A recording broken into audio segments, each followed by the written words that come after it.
নমস্কার, VTV prime time Bangla খবরে আপনাদের স্বাগত জানাই আমি মধুমত্তমা। প্রথমেই সংবাদ শিরোনাম। অরুণোদয় প্রকল্পে প্রকৃত হিতাধিকারীদের বঞ্চিত করছে বিজেপি, অভিযোগ এনে সরব হল শিলচর জেলা কংগ্রেস কমিটি।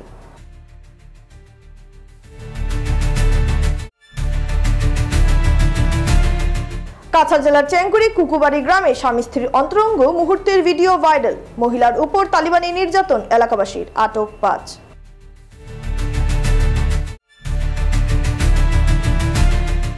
গেমন সেতু বন্ধ হওয়ার বৃহস্পতিবার দ্বিতীয় দিন, একটি ট্রলার দিয়ে নদী পার হতে গিয়ে সমস্যা আরও দ্বিগুণ। এবারে যাচ্ছি বিস্তারিত খবরে। কাছাড় জেলায় অরুণোদয় প্রকল্পে প্রকৃত হিতাধিকারীরা বঞ্চিত হওয়ায় সরব শিলচর জেলা কংগ্রেস কমিটি। তাদের অভিযোগ, অরুণোদয় প্রকল্পে প্রকৃত হিতাধিকারীদের বঞ্চিত করা হয়েছে। বৃহস্পতিবার শিলচর জেলা কংগ্রেস ভবনে অনুষ্ঠিত এক সাংবাদিক সম্মেলনে জেলা সভাপতি অভিজিৎ এ অভিযোগ করেন। পাল বলেন, কাছাড় জেলায় বেছে বেছে অরুণোদয় প্রকল্পের তালিকা তৈরি করা হয়েছে। এর প্রতিবাদ জানিয়ে শিলচর জেলা কংগ্রেসের এক প্রতিনিধি দল জেলাশাসক মৃদুল যাদবের সঙ্গে দেখা করে প্রকৃত হিতাধিকারীদের অরুণোদয় প্রকল্প বণ্টনের দাবি জানিয়েছেন তারা। তিনি বলেন, অরুণোদয় প্রকল্প বণ্টনে জেলাভিত্তিক একটি কমিটি গঠন করা হয়েছে। এতে চেয়ারম্যান হিসেবে অভিভাবক মন্ত্রী জয়ন্ত মাল্লা বড়ুয়াকে মনোনীত করে একটি কমিটি গঠন করা হয়। এতে বিধানসভা কেন্দ্রের বিধায়কদের কমিটিতে সদস্য হিসেবে রয়েছেন, যদিও তাদের গুরুত্ব দেওয়া হয়নি। অরুণোদয় প্রকল্পের তালিকা ধর্মের ভিত্তিতেই তৈরি করা হয়েছে। এদিন সাংবাদিক সম্মেলনে প্রদেশ কংগ্রেস সহসভাপতি শরীফুজ্জামান লস্কর, সুজন দত্ত, সূর্যকান্ত সরকার, আব্দুল রাজ্জাক, নিশিকান্ত সরকার প্রমুখকে পাশে বসিয়ে অভিজিৎ পাল আরও বেশ কিছু দাবি উত্থাপন করেন। কোনো দূরভিসন্ধি আছে সরকারের এবং শাসক দলের, যে কারণেই ওনারা এইভাবে নির্বাচনে কোনো ব্যালট ডকুমেন্টস দিতে রাজি নয়, ফলাফলে কোনো ব্যালট ডকুমেন্টস দিতে রাজি নয়।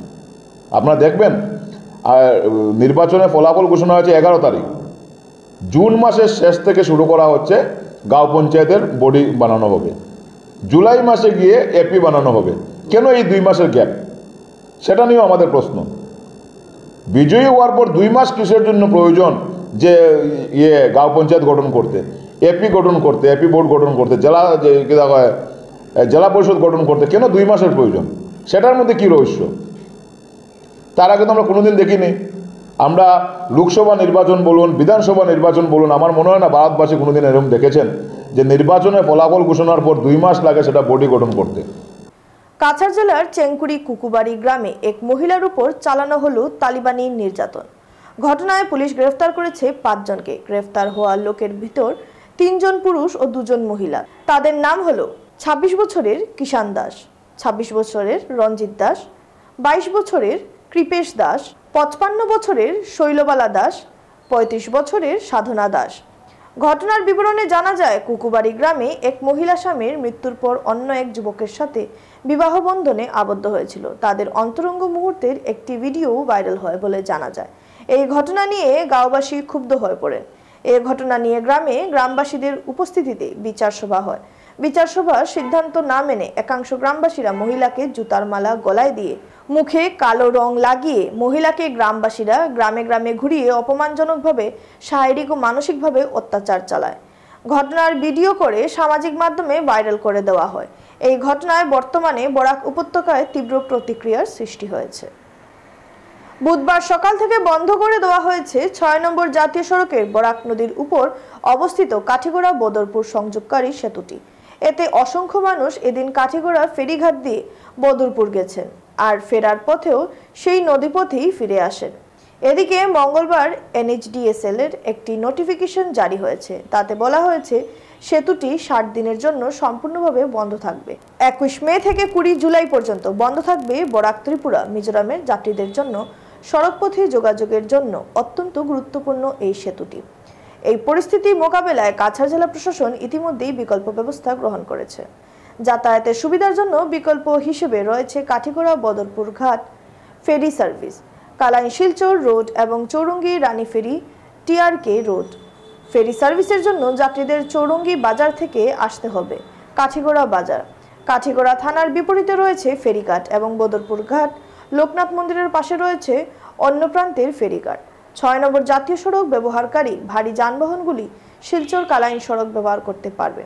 যাত্রীদের জন্য সেতু পারাপারে ইঞ্জিন চালিত নৌকার মাধ্যমে ফেরি পরিষেবা শুরু করা হয়, কিন্তু এতেও অনেকেই চিন্তিত। বুধবার সকালের দিকে ইঞ্জিন চালিত নৌকায় নদী পার হতে একাংশ ছাত্রছাত্রী ও যাত্রীদের কাছ থেকে 10 টাকা করে নেওয়া হয়েছে।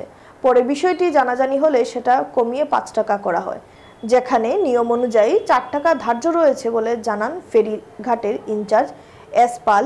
তিনি অবশ্যই অতিরিক্ত জনপ্রতি টাকা নেওয়ার বিষয়টি অবগত নন বলে জানিয়েছেন, কিন্তু প্রশ্ন হলো পড়ুয়াদের ক্ষেত্রে কেন অর্থ নেওয়া হচ্ছে।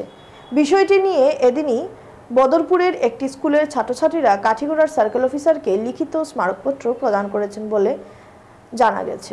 অন্যদিকে নদী পারাপারের জন্য সকাল 6টা থেকে সন্ধ্যা 6টা পর্যন্ত ফেরি চলাচল করবে বলে জানান ফেরি ইনচার্জ পালবাবু, কিন্তু দেখা গেছে সেই সকাল থেকে রাত অবধি কাঠিগড়া ও বদরপুরের মানুষের আনাগোনা লেগেই রয়েছে। সেই ক্ষেত্রে তারা কি করবেন? বুধবার এমন এক পরিস্থিতি সামনে এসেছে। এদিন রাত 8:15 নাগাদ কাঠিগড়া ও বদরপুরের নদীর উভয় তীরে অসংখ্য যাত্রী, তবে ফেরি চালক ইঞ্জিন চালিত নৌকা বন্ধ করে দিয়েছেন। যাত্রীদের কোনো অনুরোধ রাখতে পারছেন না চালকের কথায় যুক্তি আছে, নদীর উভয় তীরে নেই আলোর ব্যবস্থা, নৌকায় নেই কোনো লাইট। তিনি কিভাবে নৌকা নিয়ে সাধারণ যাত্রীদের নদী পারাপার করবেন? একটা ঝুঁকি থেকেই যাবে। সাধারণত এপার ওপার মানুষের রুটি রুজি যেমন জড়িত, ঠিক তেমনি পড়াশোনার ক্ষেত্রেও ছাত্রছাত্রীর অন্য পারের উপর নির্ভরশীল।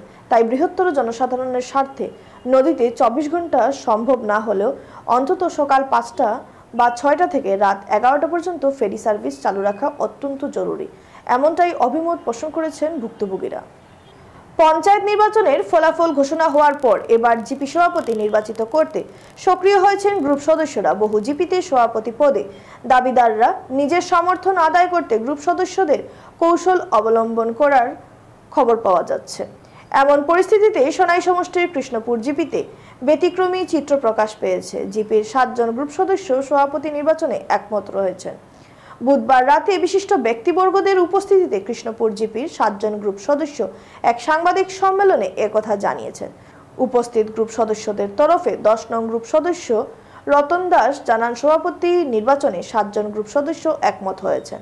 তাদের মধ্যে থেকে একজনকে জিপি সভাপতি নির্বাচন করবেন তারা। যেহেতু সভাপতি নির্বাচনে সময়সীমা প্রায় 1 মাস বাকি রয়েছে, তাই পরবর্তীতে সভাপতির নাম আনুষ্ঠানিকভাবে ঘোষণা করবেন তারা। একজনকে সভাপতি নির্বাচিত করলেও তারা 7 জনের মতামত নিয়ে কাজ করবেন।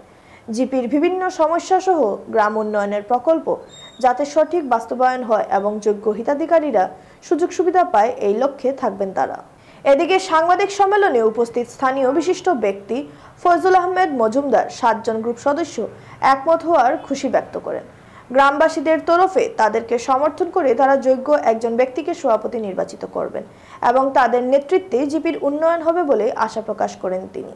এদিনের সাংবাদিক সম্মেলনে উপস্থিত ছিলেন 1 নম্বর গ্রুপের সদস্য আব্দুল কাদির বরভুইয়া, 2 নম্বর গ্রুপের সদস্যরা প্রতিনিধি সাজু আহমেদ লস্কর, 5 নম্বর গ্রুপের সদস্যা স্মৃতি বর্ধনের প্রতিনিধি সমীর বর্ধন, 7 নম্বর গ্রুপের সদস্যা মরিয়ম বেগম বরভুইয়ার প্রতিনিধি শহীদুল আহমেদ বরভুইয়া, 8 নম্বর গ্রুপের সদস্যা সাবনা ইয়াসমিন বরভুইয়ার প্রতিনিধি বুবুল হোসেন লস্কর, 9 নম্বর গ্রুপের সদস্যা সাহানি বেগম বরভুইয়ার প্রতিনিধি বিকি বরভুইয়া। এছাড়াও এদিনের সভায় উপস্থিত ছিলেন কবির হোসেন মজুমদার, লালানুদ্দিন বরভুইয়া, রণদীপ দাস, মহসিন আহমেদ বরভুইয়া, অরবিন্দ শুক্লবৈদ্য, রাজু পাল, শিপন বরভুইয়া, জিল্লু বরভুইয়া প্রমুখেরা। 7 জন মেম্বার। আর আজকে আমরা এখানে জমাইতো আরেকটাই কারণ যে আমরা 7 জন বডি আমরা সিদ্ধান্ত লইছি যে আমরা কৃষ্ণপুর জিপির আমরা 7 জনের মধ্যে একজনকে পঞ্চায়েত ঘোষিত করার লাগে প্রাইজ থাকো। এটা এখন কইতাম না, নেক্সট টাইম একলগে তো আর সব খুশি দিলে হইতাম। এখন পুরা জিপিরে জানাইলাম যে আমরা বডি বনছে 7 জনের, এর মধ্যে একজন পঞ্চায়েত আমরা বানাইমু, একদম শিওর আমরা 7 জনের মধ্যে একজনকে বানাইমু। খারে বানাইমু এটা একটা সারপ্রাইজ থাকলো, আরও কয়েকদিন পরে আর একবার জানাইমু। আপনারা 7 জনের মধ্যে 7 জন একমতই? আমরা একমত, সব একমত। অরুণোদয় ভারত গভর্নমেন্ট বা আসাম গভর্নমেন্টের এটা বহুত ভালো স্কিম প্রজেক্ট। এটাতে গরিব মানুষের বিভিন্ন ধরনের ফেসিলিটি পায়। সামান্য মাসে যে 1000-1500 করিয়া তারা পায়নি, এটা কিন্তু গরিব মানুষের একটা বহুত ভালো কাজও লাগে। এটা নিয়ে বিভিন্ন ধরনের দুর্নীতি চলে। আমরা এটা বিনা পয়সা বিনা টাকা 1 টাকাও কারোর কাছ থেকে না লই আমরা ঘরে ঘরে যোগ্য মানুষ দেখিয়া অরুণোদয় দেওয়া, এটা আমরা প্রথম কাজ। এবারে খবর নিচ্ছি সামান্য বিরতি, সঙ্গে থাকুন।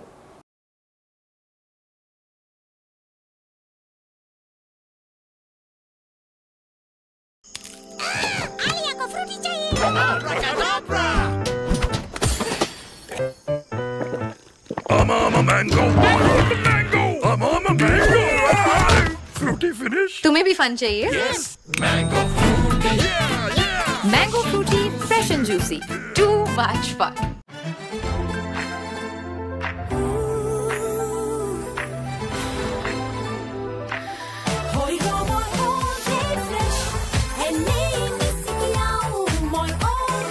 Comfort আছে 10x freshness. কাপড় হৈ ৰয় all day fresh. চেনি না না না মোৰ সুগাৰ নথকা কাপ ডায়েবেটিছত কম কৰিবলগীয়া হৈ পৰে। তেন্তে ব্লাড চুগাৰ কম হ'ল ক'তনো? অকল চুগাৰ কম কৰিলেই যথেষ্ট নহয়। মানে এতিয়া ফাইবাৰ থকা কাপো ষ্টাৰ্ট কৰা, যেনে হৰলিক্স ডায়েবেটিছ প্লাছ। ইয়াৰ হাই ফাইবাৰে ব্লাড চুগাৰ নিয়ন্ত্ৰণ ৰখাত সহায় কৰে প্ৰথম দিনটোৰ পৰাই। এদিন এটা কেৰকেটুৱাই পানীত মিলোৱা অৰেঞ্জ পাউডাৰ বেছি আছিল। ইয়াত অৰেঞ্জি ক'ত? এয়াতো হ'ল কৃপণালী। তাৰ পিছত কৃষকে বুজালে চেনেহৰে খুৱালে সকলো আহিব তোমাৰ ওচৰলে। কিষান স্কোৱাছত আছে 20 গুণ বেছি অৰেঞ্জ জুচ পাউডাৰ ড্ৰিংকছৰ তুলনাত। আহি গ'ল নতুন আৰু উন্নত সাৰ্ফ এক্সেল ইজি ৱাছ। আঁতৰাই লিকতা দাগ 100% লৈকে নতুন সাৰ্ফ এক্সেল।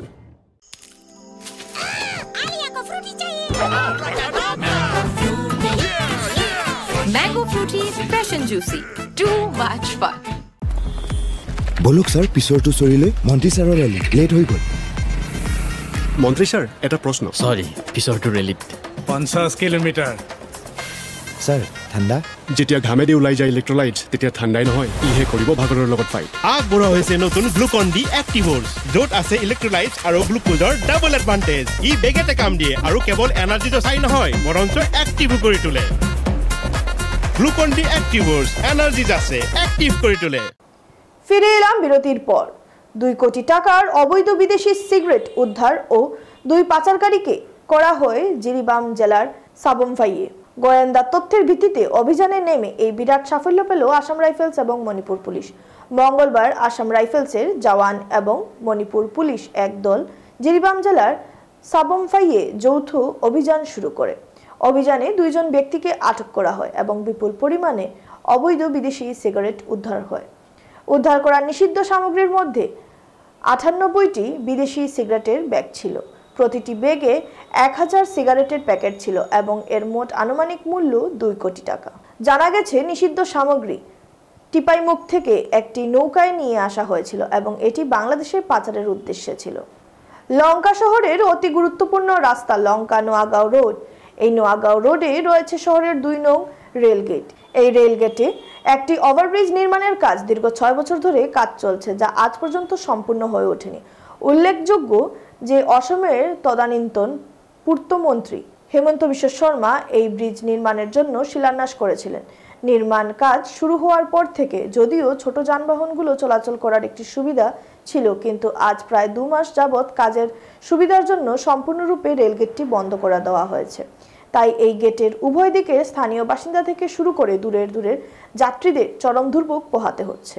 নিত্যদিনের পথ চলা পথচারী, স্কুল কলেজের ছাত্রছাত্রী থেকে শুরু করে চিকিৎসার জন্য আসা রোগীদের জমের যন্ত্রণা ভোগ করতে হচ্ছে। লঙ্কা শহরে বিভিন্ন রাজনৈতিক দলের নেতাকর্মীদের সক্রিয় ভূমিকা থাকা সত্ত্বেও কোনো নেতাকর্মীরই এই রেলগেটের ওভারব্রিজ সম্পূর্ণ করে তোলার জন্য কোনো ব্যবস্থা গ্রহণ করেননি। এবার অখিল ভারতীয় বিদ্যার্থী পরিষদের লঙ্কা শাখার ব্যবস্থাপনায় 2 নং রেলগেটের ওভারব্রিজ দ্রুত নির্মাণের দাবিতে লামডিং রোডের 1 নং রেলগেট ফ্লাইওভার অবরোধ ও ধারণা কার্যসূচি পালন করা হয়। শেষ করার আগে সংবাদ শিরোনাম আরও একবার। অরুণোদয় প্রকল্পে প্রকৃত হিতাধিকারীদের বঞ্চিত করছে বিজেপি, অভিযোগ এনে সরব হল শিলচর জেলা কংগ্রেস কমিটি।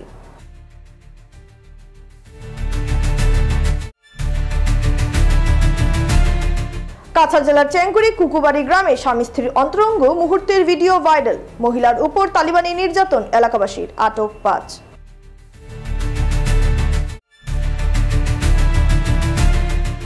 গেমন সেতু বন্ধ হওয়ার বৃহস্পতিবার দ্বিতীয় দিন।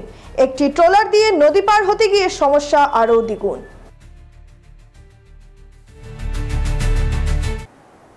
ভিটিভি প্রাইম টাইম বাংলা খবর আজ এ পর্যন্তই। নমস্কার।